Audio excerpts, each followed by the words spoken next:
terpercaya. Kejati Sulut fokus tangani kasus korupsi pengelolaan tambang emas. Gegana Polda Maluku evakuasi cangkang bom pesawat dari percetakan negara. Satgas TMMD perbaiki jembatan penghubung Kampung Wana.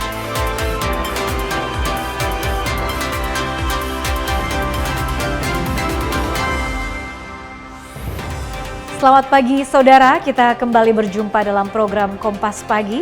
Selain 3 sorotan tadi, Anda juga bisa menikmati beragam informasi menarik dari sejumlah daerah di Indonesia Timur yang dihimpun tim redaksi Kompas TV.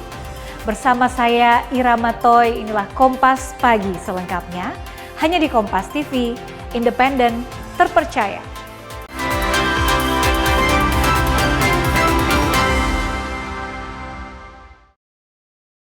Kita awal informasi pagi ini, Saudara. Kejaksaan Tinggi Sulawesi Utara terus menunjukkan taringnya dalam upaya pemberantasan dugaan korupsi pengelolaan tambang emas di wilayah Sulawesi Utara. Pengelolaan tambang emas PT HWR terus diseriusi Kejati Sulawesi Utara. Selain telah menetapkan 3 orang tersangka, aparat anti rasuah ini juga berhasil menyelamatkan uang negara puluhan miliar rupiah. Langkah awal komitmen Kepala Kejaksaan Tinggi Sulawesi Utara untuk membongkar tindak pidana korupsi pengelolaan tambang emas di daerah ini adalah dimulai dari PT HWR. Sebuah perusahaan tambang emas di Ratatotok, Kabupaten Minahasa Tenggara yang telah beroperasi sekitar 20 tahun. Terungkap beroperasi secara ilegal, akhirnya penyidik Kejati Sulut pada bulan Juni 2026 menetapkan 3 orang tersangka. Masing-masing mantan Kepala Dinas ESDM Sulut tahun 2019, inisial BAT, Direktur Operasional PT HWR 2019-2024, inisial BDG, serta HJ, Manajer Operasional PT HWR tahun 2020-2025, warga negara Cina namun berstatus DPO. Tidak berhenti sampai di situ, penyidik Kejati terus mendalami dugaan korupsi di PT HWR ini. Selain berhasil menyita sejumlah alat berat, hasilnya pada Rabu malam 22 Juli, Kejati Sulut membeberkan upaya penyelamatan uang negara senilai 15 miliar lebih bersama sejumlah barang titipan logam mulia emas. Sehari setelahnya, Kamis 23 Juli, dalam upaya penggeledahan di 3 lokasi termasuk sebuah rumah milik Ketua Kadin Kota Manado inisial JA, penyidik berhasil menyita uang senilai 18 miliar rupiah. Saat konferensi pers di kantor Kejati Sulut, Kepala Kejaksaan Tinggi Sulawesi Utara Hendrik Pati Pelohi bilang, upaya tegas dan terukur serta tidak pandang bulu dilakukan penyidik dalam mengungkap korupsi pengelolaan tambang emas di Sulawesi Utara. Penyidik Kejaksaan Tinggi Sulawesi Utara telah berhasil menyelamatkan keuangan negara dengan jumlah total senilai yang saya sebutkan tadi. Ini sementara ya, ini dianggap bergulir terus sesuai dengan penggalian yang kita lakukan. Saya sudah perintahkan kepada semua penyidik, siapapun yang terlibat dan upaya apapun yang bisa kita selamatkan daripada kekayaan alam kita, lakukan hal yang paling maksimal dan pertanggungjawabkan itu pada masyarakat. Ya? Jadi ini masih bergulir. Apakah penetapan tersangka bisa bertambah? Bisa, sangat bisa. Saksi-saksi sedang bergulir dan ini sudah mulai pada tingkat-tingkat pejabat tinggi dan juga nanti kita lakukan juga pengembangan saksi-saksi kepada beberapa hal yang nanti akan saya jelaskan.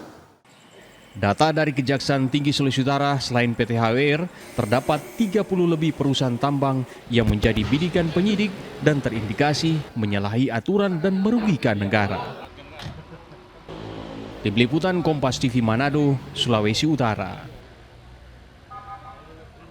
Ke Kota Makassar, Saudara, aksi tawuran antar kelompok terjadi di Makassar, Sulawesi Selatan. Akibat bentrokan ini 2 unit mobil dan 4 sepeda motor dirusak warga.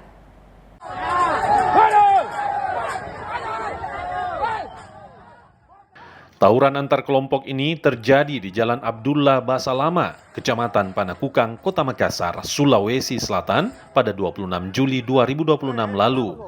Dua kelompok massa terlihat saling serang hingga membuat warga dan pengendara yang melintas panik dan menyelamatkan diri. Bentrokan antar dua kelompok ini dipicu sengketa penguasaan lahan. Kelompok ini dari Ormas, dari dua kubu. Kubu dari Pak James dan Ibu Tina. Kalau ini jam berapa kejadiannya itu? Kejadiannya kurang lebih jam 3. Ya. Itu peristiwanya bagaimana Bu sampai bisa terjadi ini perang kelompok? Tiba-tiba saja langsung menyerang, saling menyerang. Iya. Tapi anggota kami siagakan dari Polsek. Apakah ada korban jiwa dalam peristiwa ini ataupun kendaraan atau pekerjaan yang rusak Ibu? Kalau untuk korban jiwa tidak ada, namun untuk kendaraan ada 2 unit mobil rusak parah, untuk motor 4 unit. Tidak ada korban jiwa dalam peristiwa ini, namun aksi tawuran ini menyebabkan 2 unit mobil dan 4 motor rusak. Rama Pratama, Kompas TV Makassar, Sulawesi Selatan. Saudara, kantor Desa Toto Utara Bone Bolango Gorontalo disegel warga Senin pagi. Hal ini dipicu penonaktifan sementara kepala desa oleh Bupati Bone Bolango. So tidak ada harga sama sekali sama orang. Puluhan warga mendatangi kantor desa Toto Utara Kecamatan Tilong Kabila, Kabupaten Bone Bolango dan melakukan penyegelan kantor desa tersebut. Aksi ini dipicu surat keputusan Bupati Bone Bolango yang menonaktifkan sementara kepala desa terkait polemik kepemilikan lahan di desa Toto Utara. Warga menilai keputusan tersebut tidak mencerminkan rasa keadilan karena konflik lahan yang terjadi diduga berawal dari kekeliruan pengukuran batas dan luas lahan. Ya, kita ngoni ini kita petama-tama. Jangan karena perintah, jangan karena cuma mengadakan penghargaan yang dilakukan oleh pemerintah itu semena-mena. Itu berarti benar atau salah? Rakyat dipilih oleh rakyat cuma diperintah karena tidak mengikuti langsung di SK-kan nonaktif. Apakah itu benar? Baru kami bentuk protes. Cuma seperti ini kami yang mau disalahkan. Sementara pemerintah berupaya melakukan mediasi bersama warga untuk mencegah terganggunya pelayanan publik di kantor desa. Kami untuk memediasi supaya pelayanan kepada masyarakat semua itu bisa berjalan lancar, tidak ada yang terhambat. Tapi kami sudah mediasi dan sudah sampaikan ke Pak ini, dia juga masih kontrol. Cuma kalau ada, beliau tadi sudah sampaikan kalau ada masyarakat ini silakan. Beliau tidak menutup. Teman-teman untuk mediasi dengan Pak Medi tadi juga Pak PH-nya Pemda Bone Bolango sudah sampaikan ke Pak Deni supaya kantornya dibuka saja. Usai mediasi, warga membuka kembali segel kantor desa agar pelayanan kepada masyarakat dapat berjalan. Meski begitu, warga menegaskan akan kembali melakukan aksi jika tuntutan mereka tidak mendapat tindak lanjut dari pemerintah daerah. Fikar Buntuan, Kompas TV, Gorontalo. Masih dari Gorontalo, saudara, 11 wisatawan asing bersama 2 anak buah kapal dilaporkan hilang kontak saat berlayar di perairan Teluk Tomini sejak Jumat sore 24 Juli 2026. Tim SAR gabungan melakukan pencarian terhadap seluruh penumpang dan awak kapal. Kapal cepat yang mengangkut 11 wisatawan asing dan 2 anak buah kapal berangkat dari Kabupaten Tojo Una-Una, Sulawesi Tengah menuju Gorontalo pada Jumat pagi. Perjalanan yang diperkirakan hanya sekitar 4 jam, namun hingga Jumat sore kapal belum tiba di tujuan dan tidak dapat dihubungi. Laporan hilang kontak langsung diterima kantor SAR Gorontalo. Namun akibat gelombang mencapai sekitar 2 meter dan angin kencang di perairan, pencarian baru dapat dilaksanakan pada Sabtu pagi oleh tim SAR gabungan. Sekitar pukul 15.40 waktu Indonesia Tengah bahwa ada speedboat yang mengangkut wisatawan sebanyak 11 orang bersama kapten kapal 1 orang dan anggota APK-nya 1 orang dari Tojo Una-Una menuju Marisa. Untuk saat ini kabarnya belum ada yang tahu bagaimana kondisi wisatawan tersebut beserta 2 ABK-nya. Itu perkiraan kami perhitungan kami sudah berjalan 20 nautical mile dari Tojo Una-Una menuju Marisa. Jadi kalau kita hitung dari Marisa masih 40 nautical mile dari hilang kontaknya tersebut. Kondisi cuaca di lokasi menjadi salah satu tantangan dalam operasi pencarian hingga Sabtu.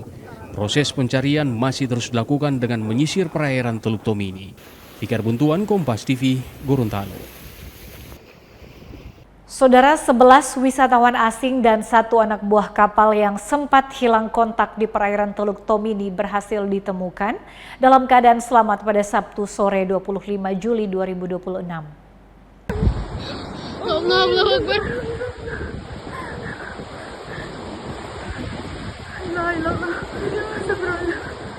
11 wisatawan asing dan 1 anak buah kapal yang sempat hilang kontak saat berlayar dari Kabupaten Tojo Una-Una, Sulawesi Tengah menuju Gorontalo pada Jumat pagi ditemukan di pesisir Sulawesi Tengah. 11 wisatawan asing dan 1 anak buah kapal ditemukan dalam keadaan selamat, sementara kapten kapal masih hilang. Kini para WNA dan 1 ABK telah dievakuasi ke salah satu resort di Kabupaten Tojo Una-Una untuk mendapatkan penanganan. Baik, betul informasi tersebut, betul.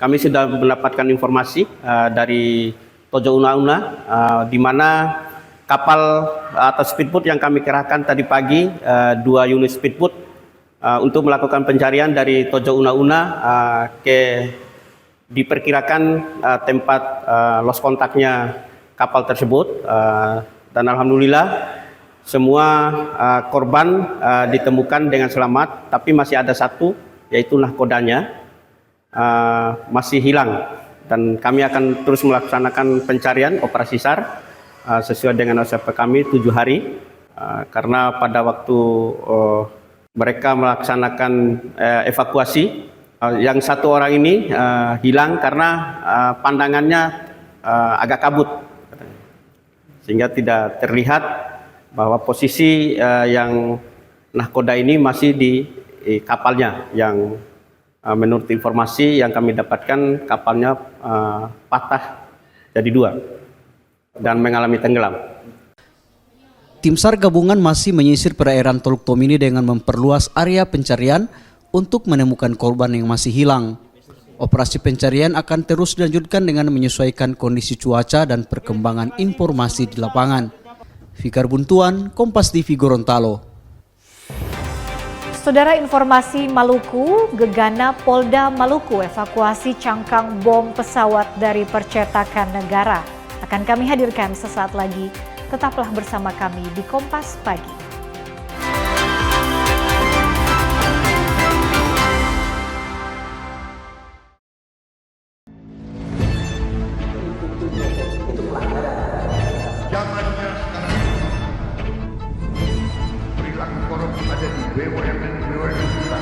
Jangan lompat ke kesimpulan tanpa menjelaskan dirinya.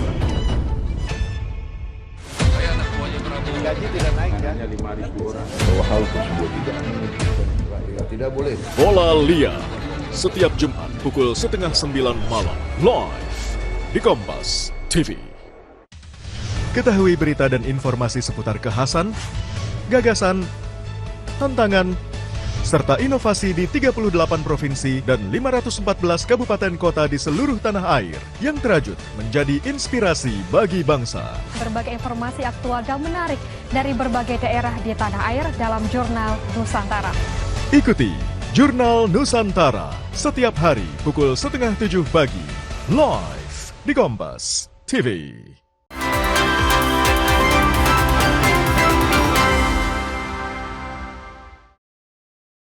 Anda kembali bersama kami di Kompas Pagi. Saudara, tim Gegana Satbrimopolda Maluku akhirnya berhasil mengevakuasi benda diduga bom pesawat di kawasan percetakan negara Kota Ambon Senin pagi. Proses evakuasi sempat membuat arus lalu lintas ditutup total dan warga di sekitar lokasi diungsikan. Meski demikian, pihak kepolisian memastikan benda tersebut sudah aman karena hanya berupa cangkang kosong yang sudah diisi semen.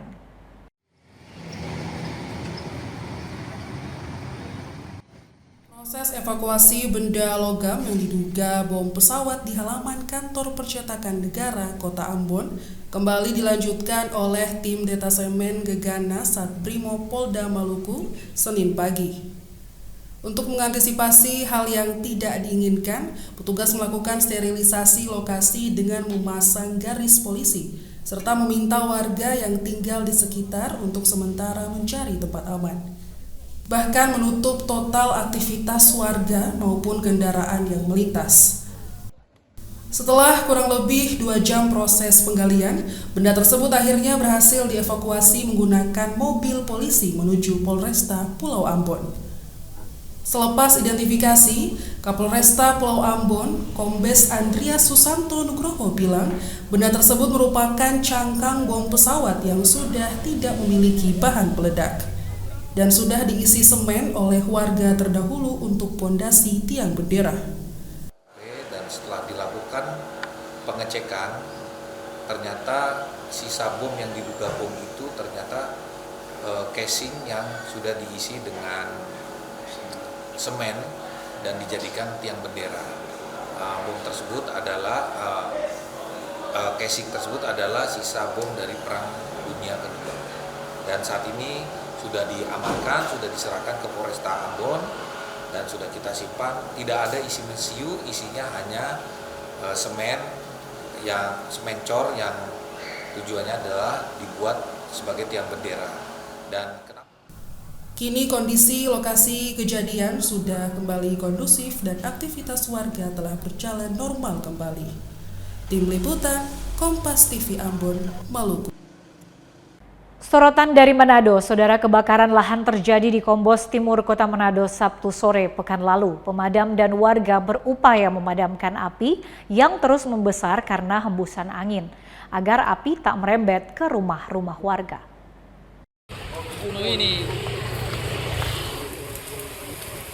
Api pertama kali terlihat dari lahan tidur milik warga di lingkungan 5 Kombos Timur Kota Manado. Warga yang takut rumahnya ikut terbakar ikut melakukan upaya pemadaman secara mandiri.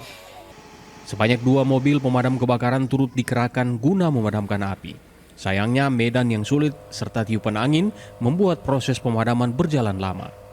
Kepala lingkungan 5 Kombos Timur bilang api dengan cepat membesar karena tiupan angin. Yang bakar atau memang kali ya kalau siapa yang bakar atau untuk rokok enggak apa lihat. Pala tidak pada soal api. Terus langsung melapor ke 112. Ada berhubung lagi ada kepala lingkungan 7 kan dia relawan. Damkar dia langsung laporan ke Damkar. Kalau dari pagi sampai dengan sore hari ini sudah ada 6 sampai 7 titik kebakaran alang-alang. Dengan pos-pos yang ada di Mapanget, Palduar sama pos Kotis yang ada di pos ini.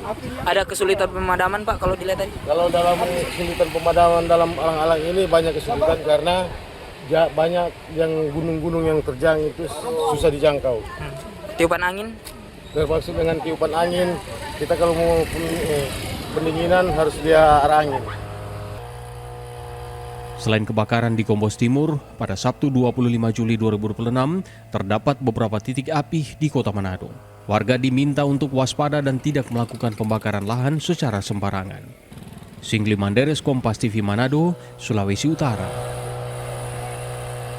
Sementara itu, kasus kebakaran hutan dan lahan di Kota Manado periode awal bulan Juli hingga saat ini terjadi sebanyak 48 kasus kebakaran. Kecamatan Mapanget menjadi wilayah dengan kasus kebakaran lahan terbanyak. Kantor Dinas Pemadam Kebakaran Pemkot Manado periode awal bulan Juli hingga saat ini telah menangani 48 kasus kebakaran hutan dan lahan. Dari semua kecamatan, kebakaran paling banyak terjadi di Kecamatan Mapanget, yakni sebanyak 6 kasus. Kepala Dinas Pemadam Kebakaran Kota Manado, Jimmy Rotinsulu bilang, kebakaran terjadi akibat masyarakat membakar sampah sembarangan. Panjang bulan Juli ini kita sampai tadi pagi ada 48 lahan atau alang-alang bahkan pohon yang terbakar. Ini diakibatkan oleh 80% ketika kita membakar sampah menyebar sehingga dapat menyulitkan kami dalam memadamkan ketika area itu telah berkembang luas kebakarannya dan tersebar di beberapa kecamatan, yang terbanyak daerah Mapanget dan beberapa kecamatan lainnya.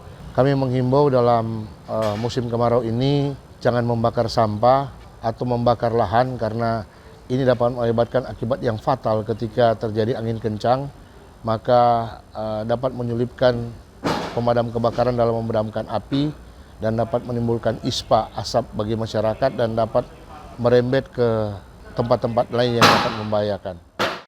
Masyarakat dihimbau di musim kemarau ini agar jangan sembarangan membakar dan jangan membuka lahan dengan cara membakar, karena hal tersebut dapat berdampak terhadap kesehatan, termasuk bisa membahayakan rumah-rumah warga.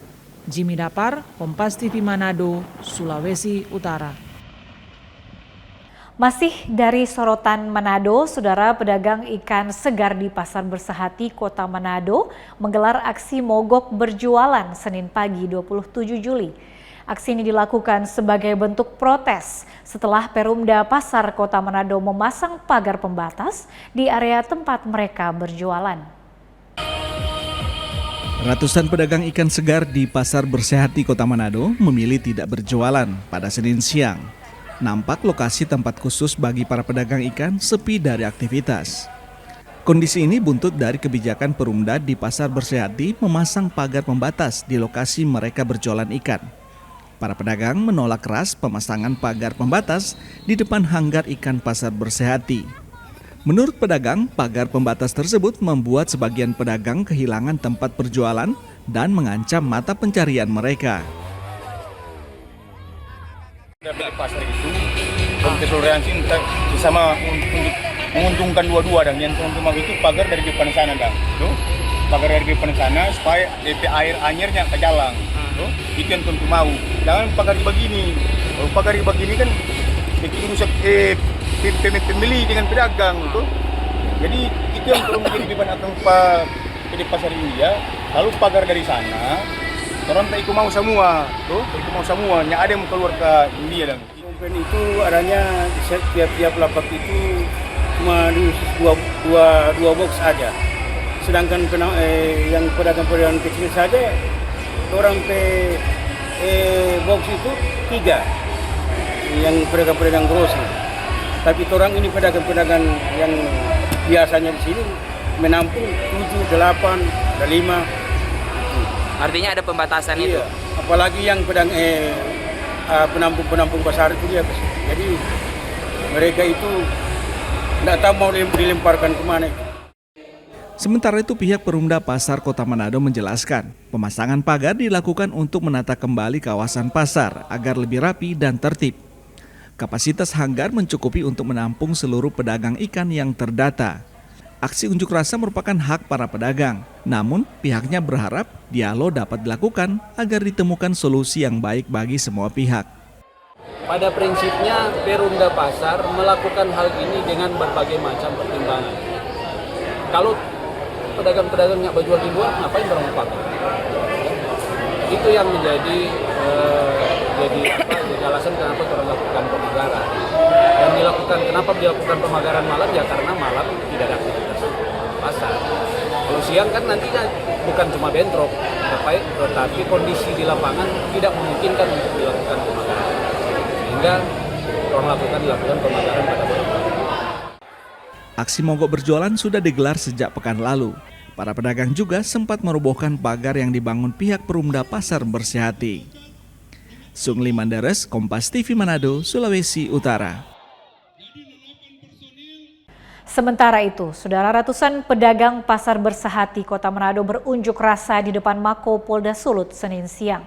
Para pedagang meminta agar Polda Sulut mengusut tuntas dugaan korupsi PD Pasar Manado. Inilah suasana di Polda Sulawesi Utara pada Senin pagi. Ratusan pedagang dari Pasar Bersehati Kota Manado menggelar aksi unjuk rasa. Mereka memadati Jalan Bethesda sambil membawa poster. Dari beberapa tuntutan, salah satunya mereka meminta agar pihak Polda Sulawesi Utara mengusut tuntas dugaan kasus korupsi di tubuh PD Pasar Manado.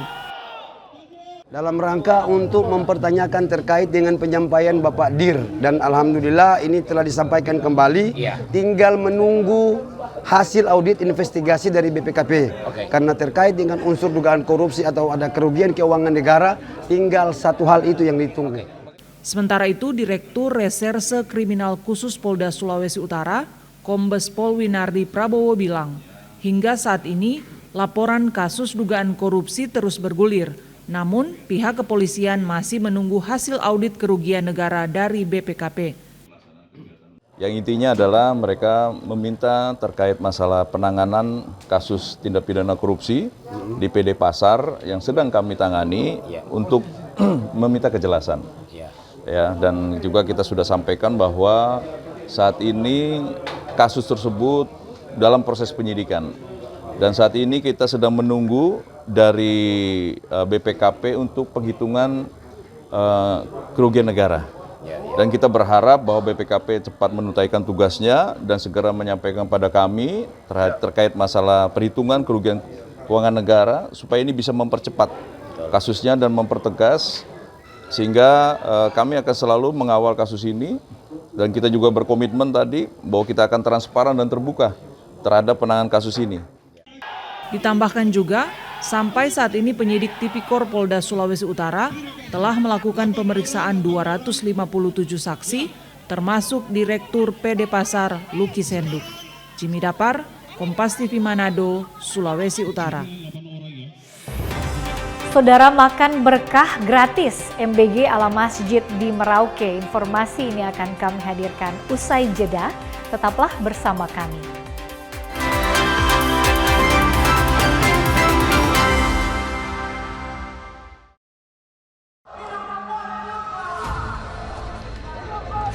Sebuah penelusuran jurnalis. Gambarkan situasi di depan dari Polda Metro Jaya, tidak hanya di bagian dalam, kemudian akan disampaikan polisi lepaskan. Tampaknya suasana sudah tidak kondusif. Investigasi untuk mencari bukti. Tapi yang harus dibuktikan adalah lokasinya. Anda berani menilai kemudian hak angket ini akan berujung pada pemakzulan. Dipo Investigasi setiap Senin pukul 8:30 malam di Kompas TV.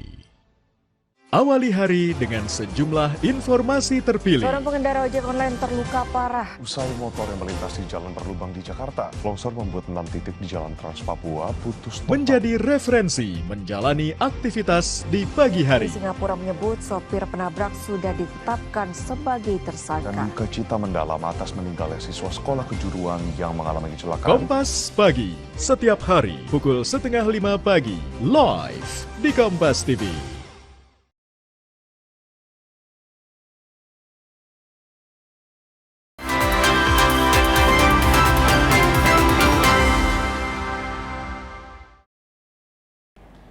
Terima kasih saudara, Anda masih bersama kami di Kompas Pagi. Saudara, Perumda Pasar Kota Manado kembali melakukan penataan di Pasar Bersehati setelah sempat memasang pagar pembatas di area hanggar ikan.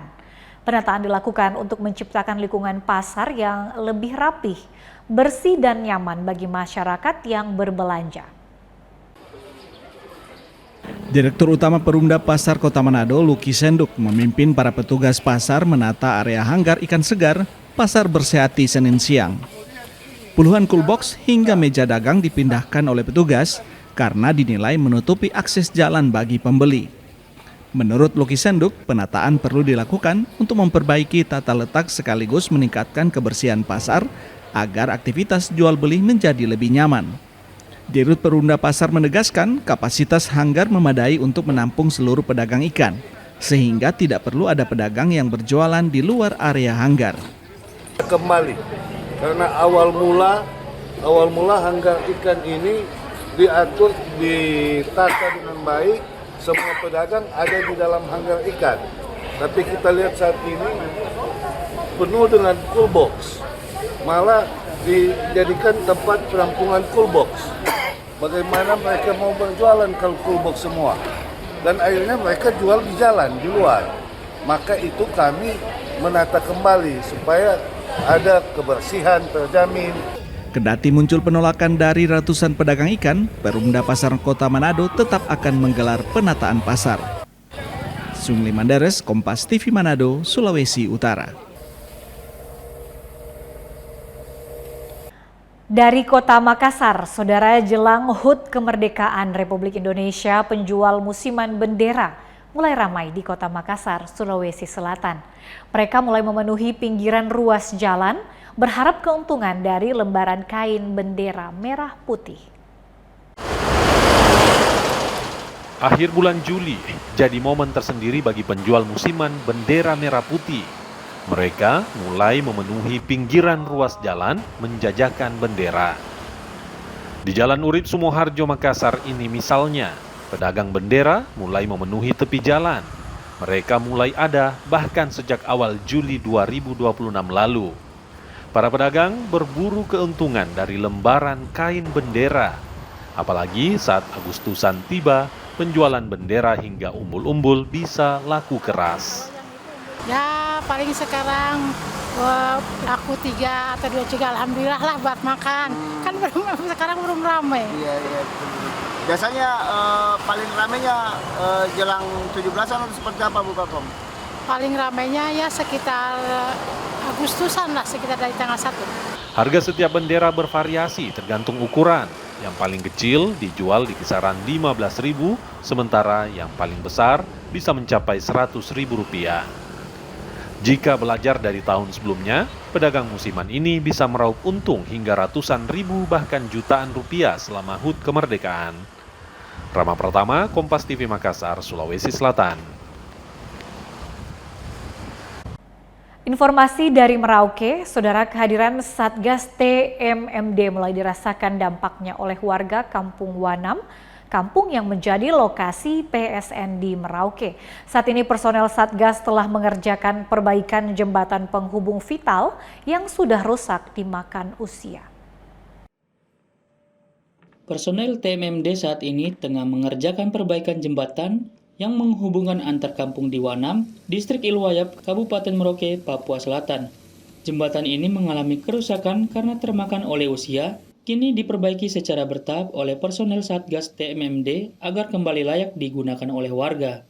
Pengerjaan perbaikan tersebut bertujuan memperlancar mobilitas warga, mempermudah akses antar wilayah, serta memastikan keselamatan warga saat melintasi jembatan. Warga Kampung Wanam turut memberikan dukungan dan apresiasi atas perbaikan yang dikerjakan personel.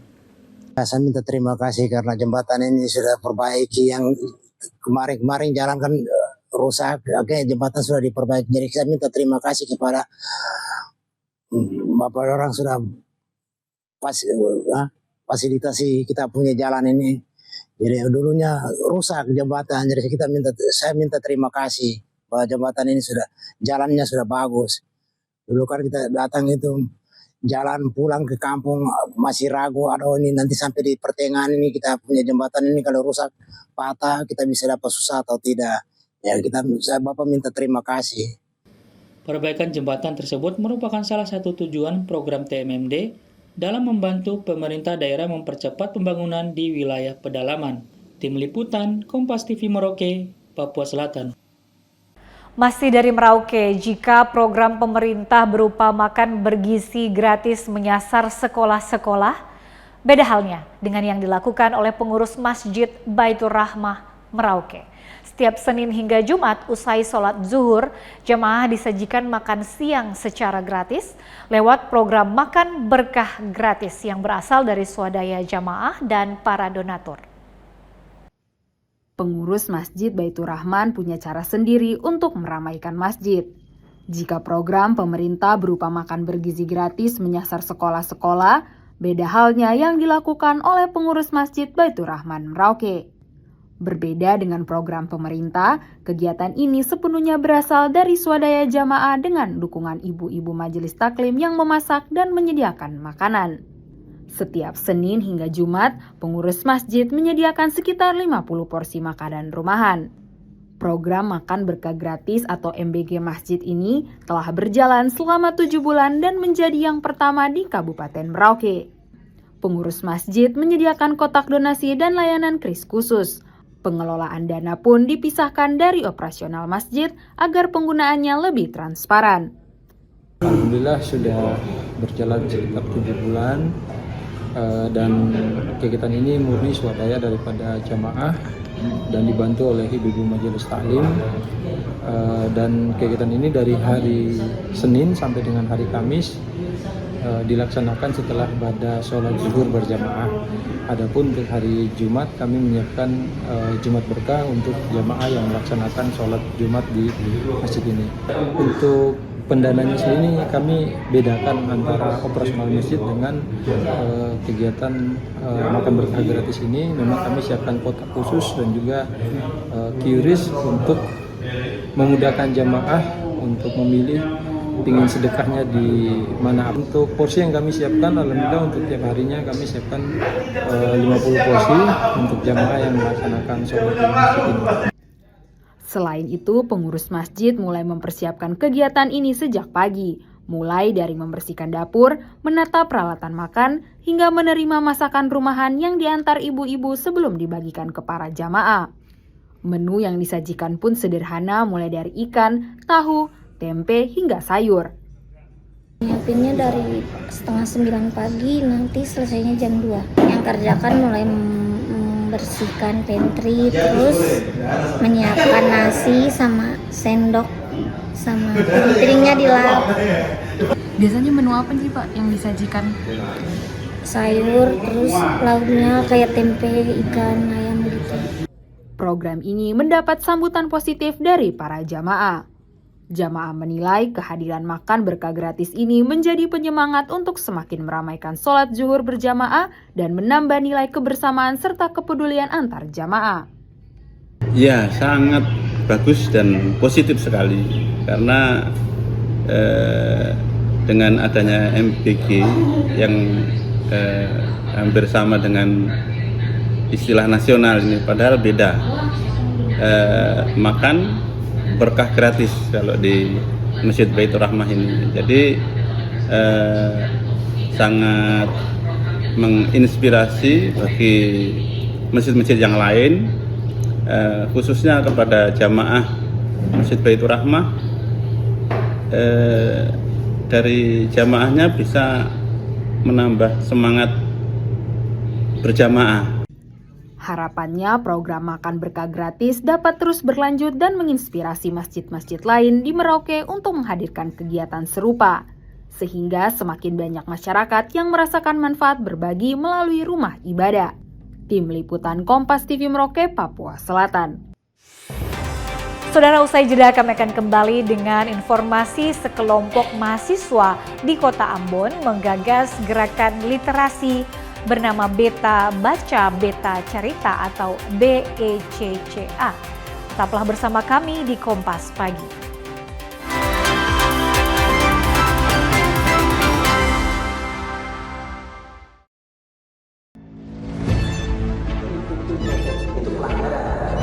Zamannya sekarang perilaku korup ada di BUMN kita. Jangan lompat ke kesimpulan tanpa menjelaskan dirinya. Saya anak buahnya Prabowo. Gaji tidak naik kan? Hanya 5.000 orang. Bahwa hal tersebut tidak boleh. Bola Liar setiap Jumat pukul 8:30 malam live di Kompas TV. Ketahui berita dan informasi seputar kekhasan, gagasan, tantangan, serta inovasi di 38 provinsi dan 514 kabupaten kota di seluruh tanah air yang terajut menjadi inspirasi bagi bangsa. Berbagai informasi aktual dan menarik dari berbagai daerah di tanah air dalam Jurnal Nusantara. Ikuti Jurnal Nusantara setiap hari pukul 6:30 pagi, live di Kompas TV.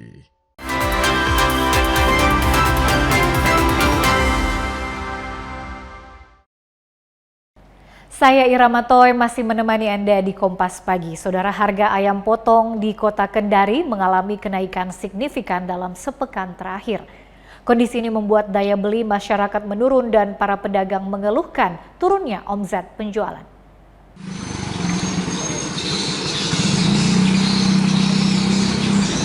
Lapak penjualan ayam potong di pasar tradisional Kendari, Sulawesi Tenggara ini sepi pembeli. Hal ini sudah terjadi sejak beberapa hari terakhir. Pemicunya harga ayam yang melonjak tajam. Dalam sepekan terakhir, Harga ayam potong naik hingga Rp40.000 per kilogramnya. Saat ini harga ayam potong dijual di kisaran Rp80 hingga Rp100.000 per kilogram. Tingginya harga ayam membuat penjualan anjlok. Harga ayam melonjak sejak program MBG kembali berjalan usai libur sekolah. Menjadi MBG. Yang dulunya berapa? Yang dulunya cuma 60, pas ada MBG 80, 90, 100, dan 3 kilo. 3 kilo. Nah, sejak kapan lagi mulai naik ini? Sejak ada MBG 2 minggu yang lalu. Pas masuk sekolah gitu? Pas masuk sekolah. Nah, gimana pembeli saat ini? Sepi. Awal-awal ini, awal bulan naik lagi. Nah, itu kalau stok aman ya? Aman, di stok banyak gitu. Kalau lokal tuh banyak gitu. Tapi memang harganya naik nih? Iya. Tapi gimana? Berubah terus. Kadang naik turun berubah terus. Dalam seminggu itu bisa 2 kali naik, 2 kali turun. Para pedagang berharap harga ayam segera stabil agar daya beli masyarakat meningkat dan penjualan kembali normal. Silvian Seakia, Kompas TV Kendari, Sulawesi Tenggara. Kita ke Kota Ambon, saudara. Minat baca di kalangan generasi muda masih menjadi tantangan di tengah pesatnya penggunaan media sosial dan game online. Melihat kondisi tersebut, sekelompok mahasiswa di Kota Ambon menggagas gerakan literasi bernama Beta Baca, Beta Cerita atau BECCA melalui lapak baca gratis dan ruang diskusi terbuka.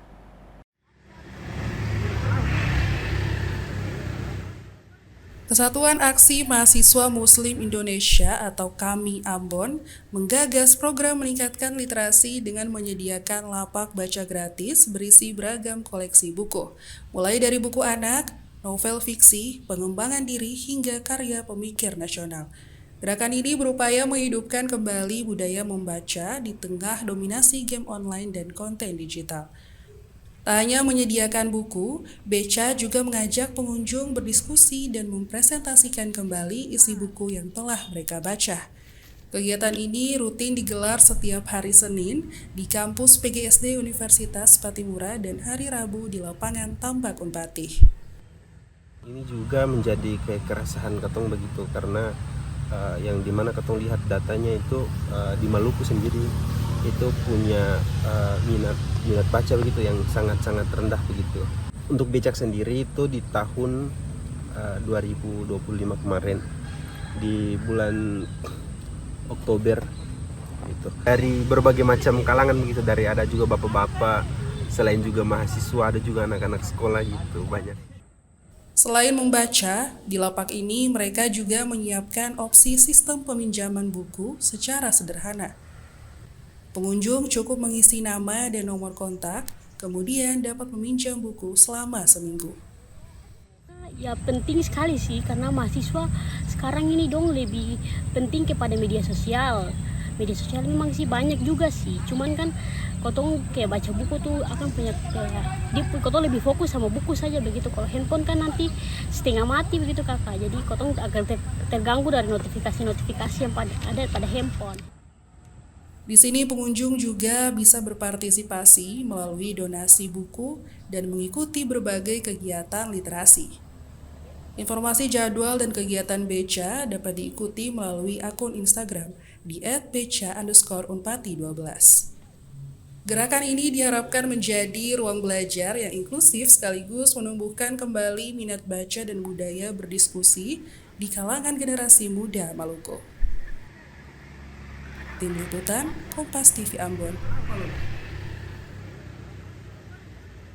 Kita kembali ke Kota Manado, saudara. Beragam cara dilakukan sejumlah seniman lokal Sulawesi Utara agar tetap eksis di tengah kondisi ekonomi sulit seperti saat ini.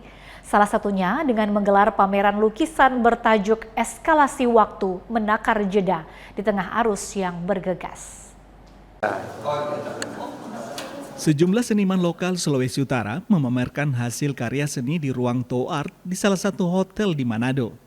Beragam gaya lukisan mulai dari abstrak hingga kontemporer dipamerkan. Pameran ini merupakan salah satu bentuk usaha seniman lokal bertahan di tengah himpitan ekonomi. Di Kuratoti Ajeng Prasasti, karya 8 seniman ini mencoba menangkap realitas hidup modern yang bergerak terlalu cepat lalu menuangkannya di dalam kanvas sebagai simbol sebuah ajakan untuk berhenti sejenak. Diharapkan pemerintah atau stakeholder lainnya dapat memfasilitasi ruang pamer seperti ini agar seniman daerah akan terus bergairah untuk berkarya. Di tengah kondisi saat ini yang dimana seniman itu berusaha keras untuk bisa tetap hidup atau tetap eksistensi, di mana mereka para seniman ini kebanyakan memang berkarya atau mencari nafkah dari karya seni, sehingga mereka menggunakan segala kemampuan mereka untuk tetap eksis. Harapannya ke depannya wadah-wadah atau ruang pamer seperti ini akan lebih banyak lagi di Manado. Salah satu pengunjung menyambut baik adanya pameran lukisan tersebut. Menurutnya, pameran seni seperti ini sangat langka dilakukan di Sulawesi Utara. Adanya pameran seni lukis membuat pencinta karya seni dapat menikmati berbagai lukisan, bahkan bisa menghidupkan pelaku seni di daerah. Terus terang ya di Sulawesi Utara boleh dikatakan jarang ya, super jarang gitu ya. Makanya satu sisi ya saya mesti ucapkan terima kasih banyak kepada pemilik Aston ya, karena hampir tidak ada yang memberikan wadah untuk pameran karya-karya seni.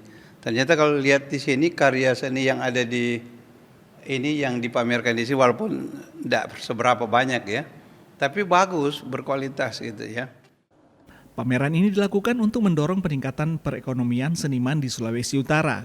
Bagi pengunjung pencinta seni lukis, bisa membawa pulang lukisan yang diinginkannya. Karya lukisan yang dipamerkan dibanderol harga bervariasi, mulai dari 10 juta hingga 19 juta rupiah per lukisan. Ini adalah sebagai bukti nyata ya dari Hotel Aston Manado bahwa kita bukan hanya hotel sebagai profit oriented, tetapi juga kita pengen ikut berkontribusi terhadap pemerintah ataupun dengan masyarakat Kota Manado. Dengan mengadakan pameran yang kedua, kita mempresentasikan yang sudah dilihat ini ada beberapa lukisan. Kita memberikan wadah, memberikan tempat supaya teman-teman seniman itu bisa mempresentasikan dan memperlihatkan karya-karya terbaik teman-teman di Manado ini. Pameran lukisan digelar hingga September 2026 dan dibuka setiap hari. Hence Tumilar, Kompas TV Manado, Sulawesi Utara. Kita ke Merauke, saudara. Berdiri sejak awal kedatangan transmigran di Merauke pada tahun 1982, Pura Duta Dharma yang berada di Kampung Yasa Mulya, Distrik Tanah Miring, Kabupaten Merauke, kini menjadi pusat kegiatan keagamaan umat Hindu di Merauke, Papua Selatan. Tak hanya menjadi tempat ibadah, Pura Duta Dharma juga menyimpan sejarah para transmigran yang membawa tradisi dan budaya Hindu ke ujung timur Indonesia. Ukiran khas Bali menghiasi setiap sudut bangunan Pura Duta Dharma di Kampung Yasa Mulya, Distrik Tanah Miring, Kabupaten Merauke. Di tempat inilah umat Hindu berkumpul untuk beribadah merayakan hari-hari besar keagamaan sekaligus menjaga tradisi yang telah diwariskan sejak puluhan tahun lalu. Keberadaan Pura Duta Dharma tidak dapat dipisahkan dari sejarah transmigran sejak tahun 1985. Bersama para transmigran yang datang dan menetap di Merauke, sebuah pura sederhana mulai dibangun sebagai tempat bersembayang. Penyebarannya adalah keberadaannya dibawa oleh umat yang pada tahun kurang lebihnya 1985 dibawa oleh umat Hindu yang transmigrasi di Kampung Yasa Mulya. Kemudian kita sebagai pengempon, pengurus pura, mulai dari saat itu kita mencoba untuk membangun atau mendirikan tempat suci pura yang ada di sini dengan berkelanjutan sampai pada perkembangannya tahun 2026 sehingga bisa terwujud daripada Pura Duta Dharma ini. Seiring bertambahnya jumlah umat dan berkembangnya wilayah, Pura Duta Dharma terus mengalami pembangunan hingga menjadi pusat ibadah bagi umat Hindu di wilayah Merauke. Setiap bulan, umat Hindu melaksanakan persembahyangan rutin pada Purnama dan Tilem. Sementara pada hari-hari suci seperti Galungan, Kuningan, Saraswati hingga Hari Raya Nyepi, umat Hindu dari berbagai wilayah di Papua Selatan memusatkan ibadah di Pura Duta Dharma. Ya, kalau untuk ibadah itu sebenarnya kalau di Hindu sih 1 hari 3 kali.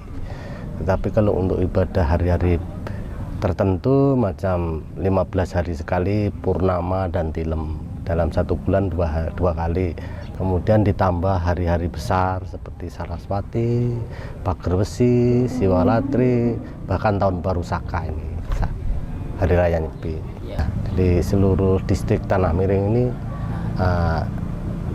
bersentral di Pura Duta Dharma ini. Tak hanya menjadi tempat ibadah, Pura Duta Dharma juga menjadi ruang berkumpul bagi umat Hindu untuk mempererat kebersamaan melalui berbagai kegiatan sosial, mulai dari penghijauan, berbagi takjil hingga donor darah. Dengan sejarah yang telah mengakar sejak era transmigrasi, Pura Duta Dharma tidak hanya menjadi simbol kehidupan spiritual umat Hindu di Merauke, tetapi juga menjadi bagian dari keberagaman budaya dan kerukunan yang tumbuh di Papua Selatan. Tim Liputan Kompas TV Merauke, Papua Selatan. Kami segera kembali dengan informasi olahraga, diantaranya olahraga padel kian digemari warga Sulut. Jangan kemana-mana, tetap bersama Kompas Pagi.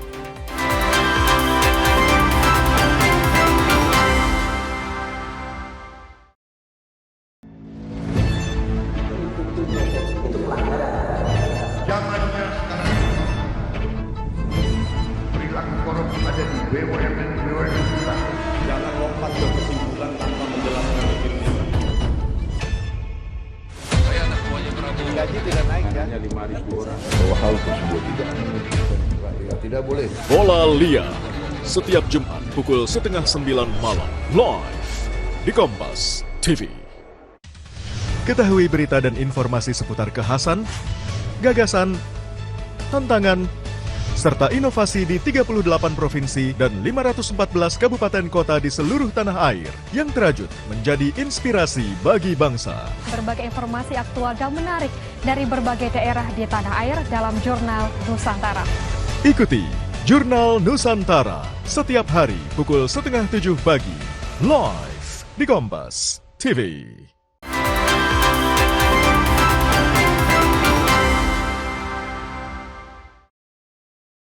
Terima kasih saudara, Anda masih bersama kami di Kompas Pagi. Saudara, antusiasme masyarakat Sulawesi Utara terhadap olahraga padel terus meningkat dari hari ke hari. Olahraga yang belum lama hadir di Sulut ini berhasil menarik perhatian berbagai kalangan, mulai dari anak muda, pekerja hingga keluarga. Tingginya minat masyarakat terhadap olahraga padel terus tumbuh di Sulawesi Utara. Antusias ini tercermin dari ramainya aktivitas di Kawanua Padel, salah satu fasilitas padel yang beroperasi sejak bulan Mei yang lalu. Menurut pengelola, setiap hari fasilitas padel yang berlokasi di Tikalares di Kota Manado itu beroperasi selama 16 jam dan selalu ramai didatangi warga. Salah satu faktor dari tingginya antusias masyarakat adalah karena rasa penasaran terhadap olahraga padel yang lagi FOMO di daerah ini, khususnya di Kota Manado. Antusias memang dibilang kita ini kan lapangan yang berada di pusat kota.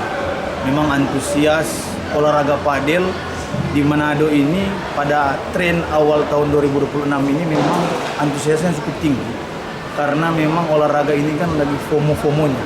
Jadi banyak orang yang penasaran ingin mencoba, banyak orang yang ingin penasaran untuk bermain, sehingga terbentuklah berbagai komunitas padel dan hingga saat ini masih bertahan, dan itulah yang membuat mereka nyaman.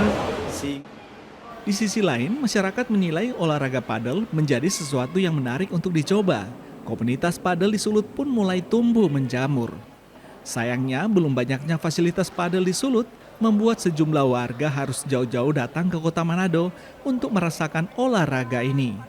Sering sih, satu hari mungkin ada 2 klub, 3. Apa yang bikin jadi ketagihan untuk ikut main terus? Ketagihan karena olahraganya seru. Asik. Ya, jadi dari sekitaran ujung-ujung semua kabupaten kota sering ketemu.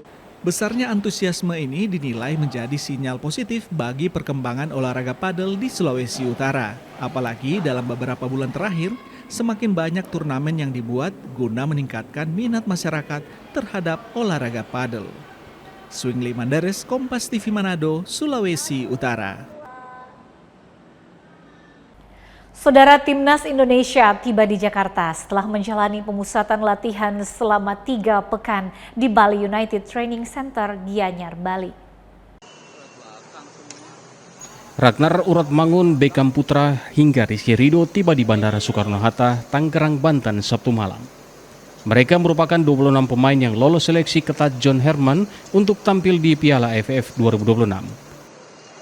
Juru taktik berpaspor Inggris itu mengandalkan kombinasi pemain muda dan berpengalaman.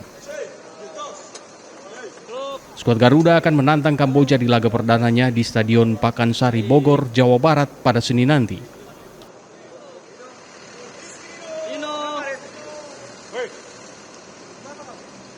Sementara itu, Timnas Indonesia siap melakoni laga perdana Piala AFF melawan Kamboja. Namun, anak asuh John Herman pantang menyepelekan kekuatan Kamboja yang sebelumnya kalah 1-2 dari Singapura.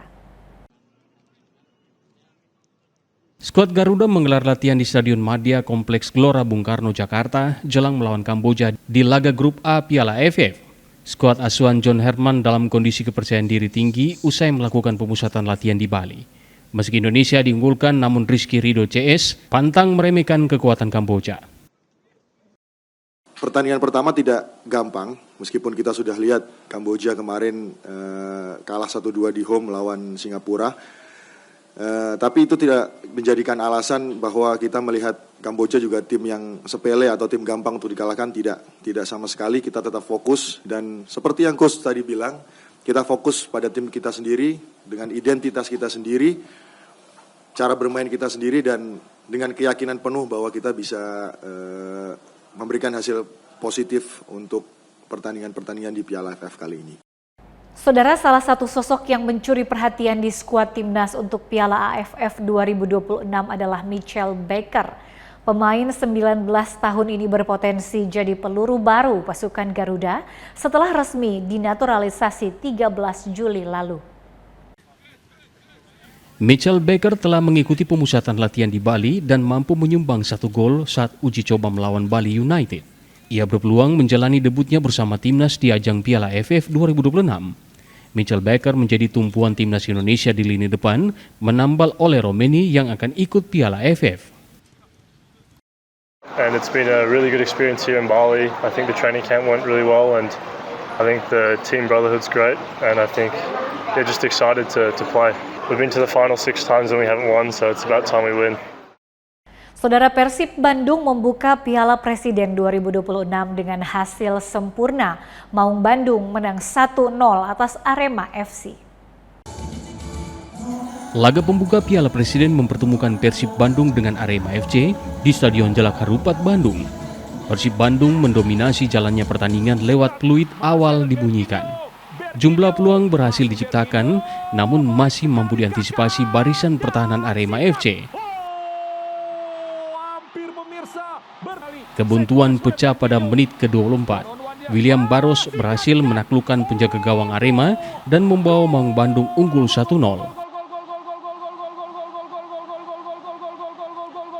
Hingga laga berakhir, Arema FC tak mampu menyamakan kedudukan. Persib pun mengamankan kemenangan tipis 1-0 pada laga pembuka Piala Presiden.